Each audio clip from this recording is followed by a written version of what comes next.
बिहार के चुनाव में नेताजी लोगों का एक अलग ही चल रहा है। कोई नेताजी 30 वर्षों से इस पार्टी में थे तो 31वें वर्ष अर्थात इस बार के बिहार चुनाव में दूसरी पार्टी में जाने को तैयार है।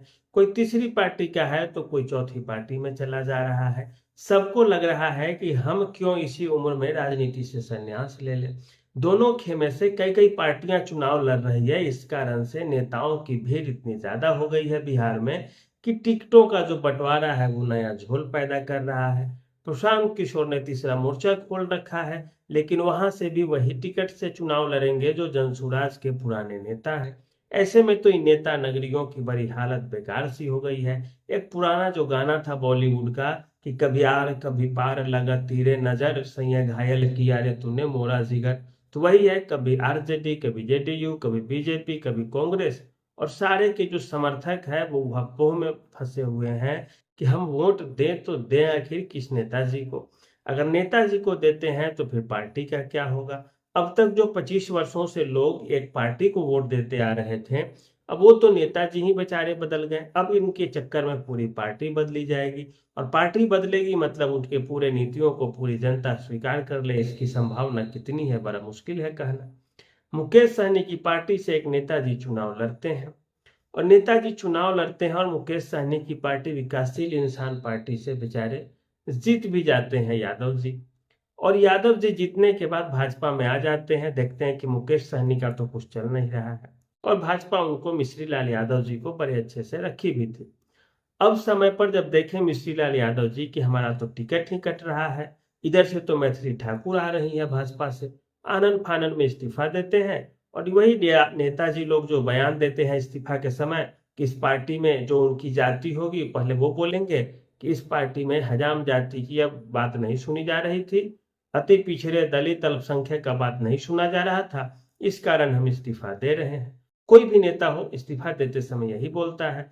वही बात मिश्री लाल यादव जी भी बोले हैं कि अति पिछड़ों का दलितों का सम्मान नहीं हो रहा है, इस कारण से हम पार्टी छोड़ते हैं। लेकिन खेल तो यहाँ पे कुछ और है। अभी तो भाई साहब पार्टी बदल के ही पार्टी में आए थे, अब फिर पार्टी वालों ने आपको इज्जत नहीं दी तो फिर आप इस पार्टी से बदला लेकर के दूसरी पार्टी में जा रहे हैं। तो ये तो होना ही था। बात यही रुकती तो काम चल जाता। एक से एक नेताजी हैं जो आर पार करने में लगे हुए हैं। संतोष कुशवाहा पूर्णिया से पप्पू यादव के खिलाफ चुनाव लड़ते हैं। जदयू के बड़े कद्दावर नेता माने जा रहे थे। गंगोता जाति पर बड़ी पकड़ थी उनकी वहां पे। अब इसके बाद क्या होता है कि गंगोता जाति के ही एक उम्मीदवार राजद वालों ने खड़ा कर दिया था। अब मामला वहां पे फंस गया। अब तीन खेमा में हुआ एकदम आर पार का मूड, मार धार सबरा चीज हो गया। अब पता चला कि संतोष कुशवाहा सीधे आरजेडी में चले गए। जो आरजेडी उनको चुनौती दे रही थी उसी आरजेडी में संतोष कुशवाहा जाके बैठ गए। अब समस्या पप्पू यादव के साथ खड़ी हो गई कि ये तो पप्पू यादव को चुनौती दे रहा था, अब राजद में आ गया तो राजद का वोट बैंक प्लस इसका अपना वोट बैंक है, तो पप्पू यादव को हरा देगा राजद से आएगा तो ये गठबंधन का झोल है, एक अलग चल रहा है। इधर अरुण कुमार जो पहले से विपक्षी खेमा में बैठते थे, विरोधी खेमा में बैठते थे, वो अचानक जब भूमिहारों का मनमुटाव हो गया है, जदयू भाजपा से वोट कटने लगे हैं, तो उनको जहानाबाद वाले इलाके का नेता मान करके सीधे सीधे जदयू में एंट्री करा दी गई है। अब जदयू के भी कई सारे हैं, डॉक्टर संजीव कुमार वो भी भूमिहार है, वो बेचारे चले गए राजद खेमे में, तो राजद खेमे का एक सांसद अरुण कुमार को जदयू वालों ने ले लिया। इतना पे भी काम चलता तो बात बन जाती। अब इधर से सूरजभान दादा जो बाहुबली नेता है, जिनका सभी नेताओं से अच्छी खासी दोस्ती रही है, पकड़ रही है, मजबूती रही है, वो सूरजभान दादा भी अब राजद ज्वाइन करने जा रहे हैं पूरे परिवार के साथ। वो भी ठहरे भूमिहार जाति का। राजपूत जाति के बड़े चेहरा आनंद मोहन के बेटे चेतन आनंद शिवहर विधानसभा से विधायक चुने गए थे, राजद के टिकट पर चुनाव लड़े थे। राजद और जदयू जब साथ हुई तो बाहुबली पिता की जेल से रिहाई हो जाती है। आनंद मोहन जी बाहर आ जाते हैं और राजनीति करने लगते हैं। फिर लालू जी और नीतीश जी में लड़ाई होती है तो आनंद मोहन जी के बेटे राजद खेमे से हट करके जदयू खेमे में चले जाते हैं, और यहाँ पे काम गड़बड़ हो गया। अब राजद से इस्तीफा तो दे दिए। इधर से रिपोर्टिंग हो रही है कि चेतन आनंद जी आएंगे तो चुनाव हार जाएंगे, एंटी इनकम्बेंसी बहुत ज्यादा है, विरोध है जमीन पे, लेकिन जदयू करे तो करे क्या। अब जदयू यदि चेतन आनंद को छोड़ती है तो फिर विधायक जो इधर से तोड़ मरोड़ होंगे आगे भविष्य में, वो इनके तरफ जाना स्वीकार नहीं करेंगे नीतीश कुमार की तरफ, और चेतन आनंद को टिकट दे देते हैं तो जदयू हारने की कगार पे हो जाएगी, नहीं देती है तो फिर पार्टी की बड़ी किरकिरी हो जाएगी कि इनके लिए जान भी दे दो फिर भी ये धोखा दे देंगे समय पे।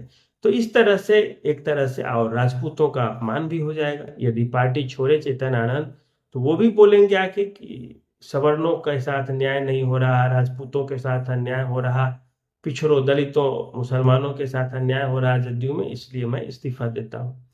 तो वो राजनीति है भाई, सब आदमी करेंगे, आपको सोच के चीज तो चलना ही चाहिए।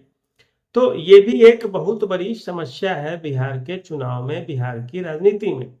अब इससे आगे जाकर के हम देखें तो जातियां भी इधर से उधर होने लगी हैं।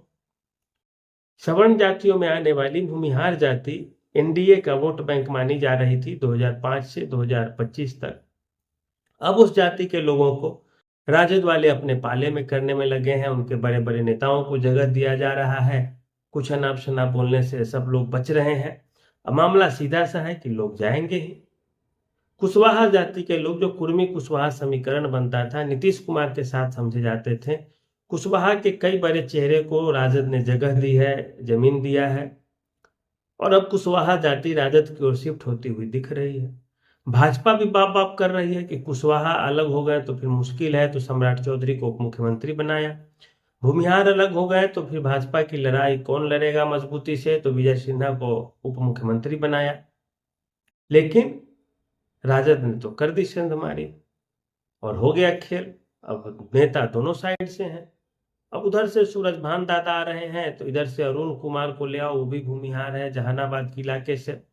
अरुण कुमार के बेटे विधायक की चुनाव लड़ना चाहते हैं, ऋतुराज सिंह, वो भी जहानाबाद इलाके से, तो ले आओ, जदयू की सदस्यता दिलवाओ और जदयू को टिकट दो।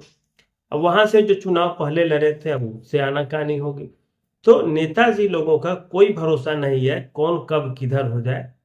जैसे नीतीश कुमार कभी इधर होते हैं कभी उधर होते हैं, कभी लालू के पास कभी भाजपा के पास, कभी मोदी जी के पास कभी लालू जी के पास, तो उसी तरह हम नेता भी करने लगे हैं। जो लंबे समय से यहाँ थे वो वहां जा रहे हैं, कोई वहां है तो वो यहाँ आ रहा है। एक कोई बिंद करके विधायक जी हैं सासाराम के इलाके से, वो दूसरे खेमे में थे, वो अब भाजपा के खेमे में आ रहे हैं। तो मामला पूरा गोलम गोल है। तेजस्वी जो मुकेश सहनी को लेकर के बड़े जोशीले अंदाज में थे कि मुकेश सहनी को पाकर के हमने बड़ी कमाल कर दिया है और सहनी जाति बिरादरी के लोगों पर पकड़ है, वो वोट हमें मिलेगा, तो भाजपा ने भी वहां पे खेल कर दिया। जितने भी पुराने सहनी बिरादरी के लोग नेता हैं, लोग हैं, जैसे अजय निषाद मुजफ्फरपुर से जो सांसद थे, टिकट कटा तो वो बागी हो गए, फिर से अजय निषाद को ले आया गया भाजपा में, और सहनी बिरादरी का वोट कैप्चर करने की भाजपा ने पूरी तैयारी शुरू कर दी है। और सहनी बिरादरी का वोट है भी तो खास करके उन्हीं इलाकों में, जैसे मुजफ्फरपुर है, गोपालगंज है, समस्तीपुर है, इन इलाकों में उनका वोट बैंक ठीक ठाक है।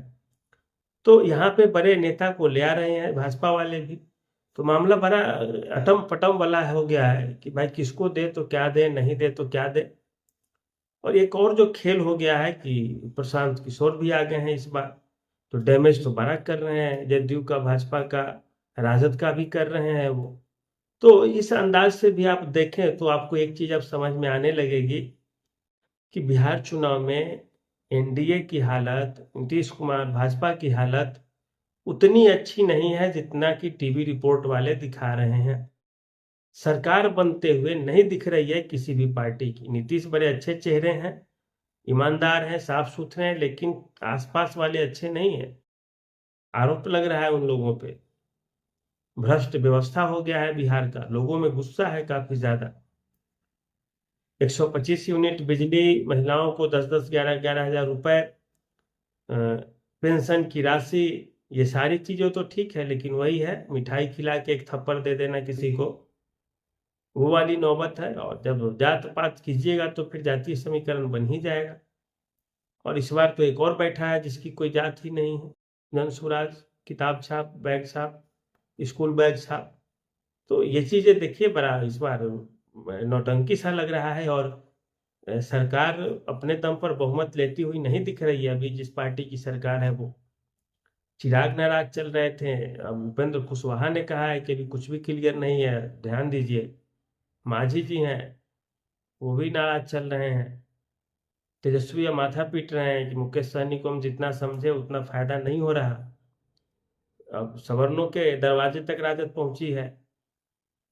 भूरा बाल साफ करो का नारा तेजस्वी और लालू यादव को जिस तरह से बदनाम किया है, अब उसका विरोध कर रहे हैं राजद वाले। एक अशोक महतो बड़ा नेता बनते थे, एक लाइन बोल दिए कि भूरा बाल साफ करो, 90 के दशक को याद करो। राजद वालों ने उनको राबरी आवास में घुसने नहीं दिया है, गार्ड ने उनको धक्का दे दिया है, बाहर करो, टिकट नहीं मिलने जा रहा है उनको। अब मामला बड़ा गोलम गोल वाला है। अब अशोक महतो का करियर खत्म। न राजद जगह देगी न नीतीश जगह देंगे, भाजपा वाले भी नहीं देंगे। हो गया खेल खत्म। अब सीधे फिर से तो इस बार का चुनाव बड़ा ये है, न तो तेजस्वी की सरकार दिख रही है बनते, न नीतीश बाबू की मजबूती दिख रही है। तेजस्वी सिंधमारी करने पे जुटे हैं, कुशवाहा में, भूमिहारों में, ब्राह्मणों में। और इतना ही नहीं, प्रशांत किशोर भी तैयार हैं, वो भी 30-40 सीट लाते हुए दिख रहे हैं। कल हम ऑपरेशन करेंगे 51 कैंडिडेट का, उसमें नया वीडियो आएगा हमारा, तो दिखेगा सारी चीजें।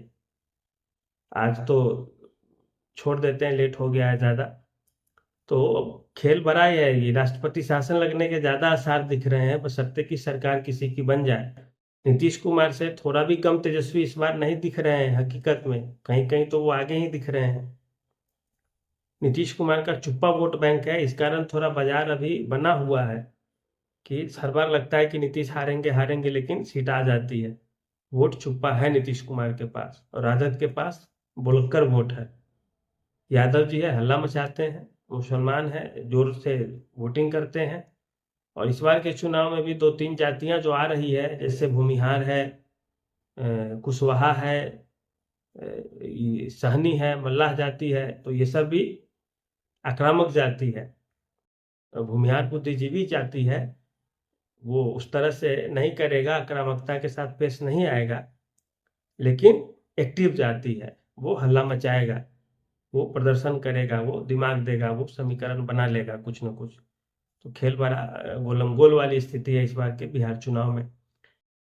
तो देखिए, ये तो जरूर है कि राष्ट्रपति शासन लगने के ज्यादा आसार है, और नीतीश कुमार और तेजस्वी में बहुत का अंतर नहीं रहने वाला है इस बार।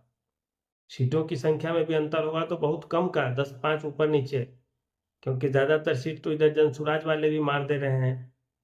अभी की स्थिति के अनुसार जनसुराज 20-25-30 सीट तक जीत सकता है आराम से।